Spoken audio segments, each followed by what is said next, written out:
നമസ്കാരം. ദക്ഷിണ ഭാരത സംസ്ഥാനങ്ങളിൽ ബിജെപി ചരിത്ര മുന്നേറ്റം നടത്തുമെന്ന് കേന്ദ്രമന്ത്രിയും തിരുവനന്തപുരം ലോക്സഭാ മണ്ഡലത്തിലെ എൻഡി സ്ഥാനാർത്ഥിയുമായ രാജീവ് ചന്ദ്രശേഖർ. ഉത്തര ഭാരതത്തിൽ വിജയം ആവർത്തിക്കുമെന്നും അദ്ദേഹം വ്യക്തമാക്കി. ബിജെപി ദേശീയ ആസ്ഥാനത്ത് നടത്തിയ വാർത്താ സമ്മേളനത്തിൽ 1ഉം 2ഉം ഘട്ട വോട്ടെടുപ്പുകളെ വിലയിരുത്തി സംസാരിക്കുകയായിരുന്നു അദ്ദേഹം.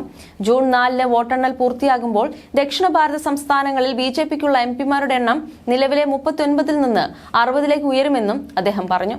കേരളം, തമിഴ്നാട്, തെലങ്കാന, ആന്ധ്രാപ്രദേശ്, കർണാടക എന്നിവിടങ്ങളിലെ ഫലം പുറത്തുവരുമ്പോൾ ബിജെപി ചരിത്രം കുറിക്കും.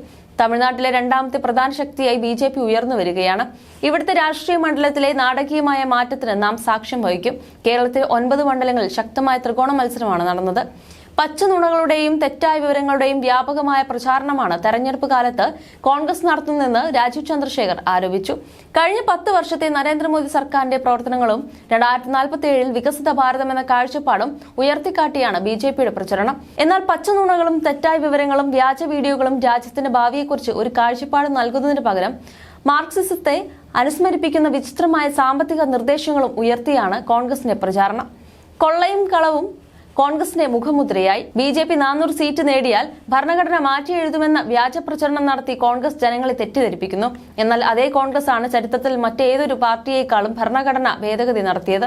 നുണപ്രചാരണത്തിനായി വ്യാജ വീഡിയോകൾ പോലും സൃഷ്ടിക്കുന്നു. നിരാശരായ കോൺഗ്രസ് വ്യാജ വീഡിയോകൾ പ്രചരിപ്പിച്ച് ജനങ്ങളെ ചൂഷണം ചെയ്യുമെന്ന് ജനുവരിയിൽ പ്രധാനമന്ത്രി നരേന്ദ്രമോദി മുന്നറിയിപ്പ് നൽകിയിരുന്നു. അതിപ്പോൾ സത്യമായിരിക്കുകയാണ്.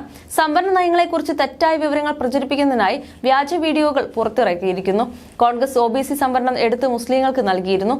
രംഗനാഥ് മിശ്ര കമ്മീഷൻ റിപ്പോർട്ട് ശുപാർശകളിൽ കോൺഗ്രസ് നിലപാട് വ്യക്തമാക്കിയിരുന്നു. ഭരണഘടനാ ലംഘനമായ മതാടിസ്ഥാനത്തിലുള്ള സംവരണം നടപ്പാക്കാനാണ് കോൺഗ്രസ് ലക്ഷ്യമിടുന്നതെന്നും അദ്ദേഹം കൂട്ടിച്ചേർത്തു. ബിജെപി ദേശീയ വക്താവ് ഷെഹ്സാദ് പൂനവാലയും വാർത്താസമ്മേളനത്തിൽ പങ്കെടുത്തു.